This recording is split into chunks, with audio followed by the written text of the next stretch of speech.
Hello everyone and welcome to yet another video. Today we're taking a look at yet another game which was released recently on Steam. Before even starting this video, I feel like there's something I need to say. I don't enjoy being negative about these things. I don't like hating on games. I want games, especially indie games, to be enjoyable and fun to play. Sadly, you can't always get what you want. Today we're talking about Clumsy Knight, a game which was released on Steam just a few days ago. Now if you look at the Steam store page, you might think, wow, this actually looks promising. It has a nice art style, a pretty looking combat system, and a general eye-pleasing trailer, which is more than most games have on Steam these days. But no, oh no. Like a cabbage which has been left in the fridge for 3 months, there's something rotten just under the surface. But let's not get ahead of ourselves. Let's first go over what this game actually is.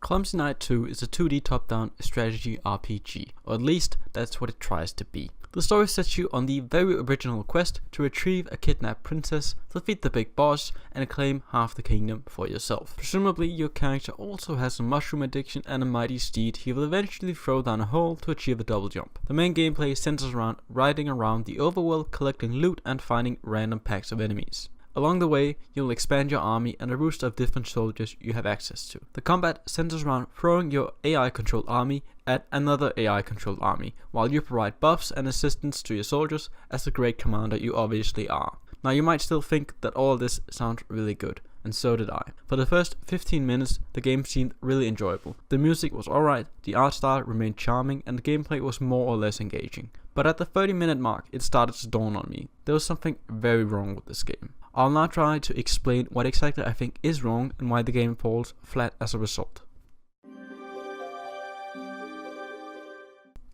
Clumsy Knight is a game that starts out with great potential, but almost immediately falls flat on its face. The combat is almost completely uninvolved. Most of the time, you just hope that you're able to beat the next pack of enemies without losing your entire army. You just sit there. Once in a while, you pop an ability with minimum effect on the outcome of the battle, but your involvement stops there. You can't control your army at all, you can't move your units around the battlefield mid-fight, or equip them with special gear for special encounters. As a result, you end up just feeling like every loss was a result of the terrible AI rather than your own skill. It's boring, it's frustrating, and it's downright lazy design in every manner.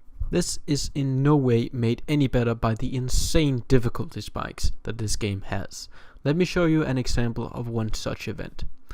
This here is the final fight of the first world. I've gotten all the possible troops from the entire map, and as you can see, there are barely any combat encounters left for me to gain experience from.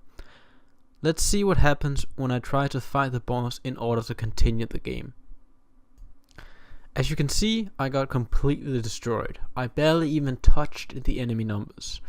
Bear in mind, there are no more places to be looted on the entire map, and I am now put back to square one with no army and no hopes of getting the gold back that I spent on my original army. This leads me to another problem. Your army costs gold to create. Said gold is gained from combat and chests around the world. If you lose a few troops during a fight, they're gone forever and have to be rebought at the original vendor you bought them from. As a result, you barely gain any money from a hard-fought fight, and you saving money is basically impossible. This is also a problem, a very big problem, since the in-game shops require an absurd amount of money for the gear that they provide.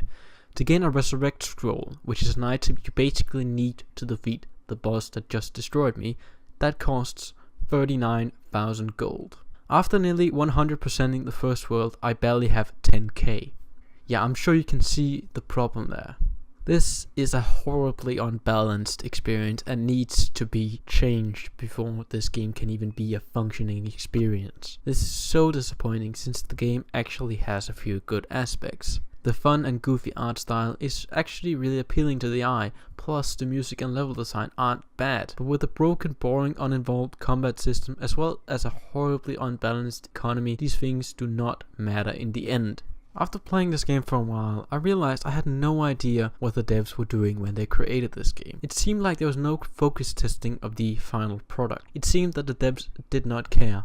I was sat wondering what the hell went wrong here. Well, I might have found out. Clumsy Knight is actually a port of an iOS game called Clumsy Knight 2. I know, confusing, right? It's actually there in the title screen, and in the Steam logo it says Clumsy Knight 2, not Clumsy Knight as the game is actually called. I went digging a little deeper, and it seems that the devs are Chinese and have actually released a few other games before. I can only conclude that they must have quickly ported Clumsy Knight 2 to Steam, forgotten to change the name, and not tested the experience at all. It actually makes good sense. The unbalanced economy and the difficulty spikes are like a match made in heaven for microtransactions. It's just that the game does not have any in its current state, and therefore it ceases to function. This is the place where I would normally make a list of pros and cons about the game, but is there really any point? The game is a non-functioning, unbalanced mess hidden behind a nice art style and professional presentation. Do not buy this garbage, whatever you do. Alright, now that we've got that out of the way, I can finally refund this game and move on with my life. I hope my horrible experience with this game can stop anybody else from making the same mistake that I did and buying this poor excuse for a game. That being said, if you enjoyed the video, feel free to leave a like, and if you really loved it, I also have a subscribe button. I hope to see you all in the next video. Bye!